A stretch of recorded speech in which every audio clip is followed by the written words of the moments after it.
আমার 5 লাখ টাকা লোন নেওয়া, সব মহিলারা এসে আমার বাড়িতে এসে বলছে লোন শোধ করো। আমি কি করে করবো? চলো আমার বাড়িতে কি অবস্থা। শুভেন্দু অধিকারী এসে তুই গদিতে বসে আছিস, তুই কি করছিস? মানুষকে এরকম করে হিন্দু ধর্মতে সবকিছু তো নষ্ট করে দিচ্ছিস। আমাদের ঈদটা করতে দিক, আমরা গরুগুলো বিক্রি করি, কিছুটা যেন অন্তত মুক্ত হই। মুসলিম বা তারাও হিন্দু, তারা তো মিশছে একসাথে, আমরা তো একসাথে আছি। তারা কোনোদিন দেনদারি করেনি কি কারু আমাদের গলা ধাক্কা দিইনি। ওদের কুরবানিটা ওদের করতে দাও, আমরা বাঁচি।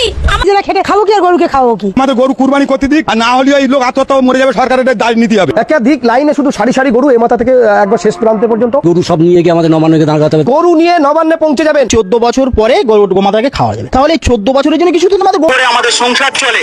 আমি আজকে ওপেন আমাদের আর্থিক সমস্যা, সরকার যে পেটে লাথি মারলো আমাদের, এই লাথি মারার কষ্ট, এই যে কি যন্ত্রণা দিয়েছে, এর থেকে আমি বিষ হাতে নিয়ে ঘুরছি। বিষ কেন? আমাদের মার্কেটে যে ঋণ, ভুষির দোকানে দেন, ওষুধের দোকানে দেন, আমরা কোথায় মেটাবো? আমাদের মুখ্যমন্ত্রীর কাছে দাবি, আমাদের কুরবানিটা সুস্থভাবে যেভাবে চালু করতে হয় সেভাবে চালু করুক।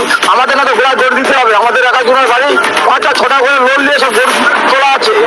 আমাদের তো চিন্তা ভাবনা করুন, মুখ্যমন্ত্রীর কাছে আমার দাবি থাকলো, সবিচার করে দেন আপনারা। এইভাবে আমার সংসার চালাতে হয়, করো না, এইভাবে আমার সংসার চালাতে হয়। যদি গরু বাছুর না বেচতে পারি, খাবো কি? গলা দড়িতে মধ্যে, এছাড়া কোনো উপায় নেই। আমাদের তো জমি জায়গা নেই, এই দিদি ভাত বিক্রি সব।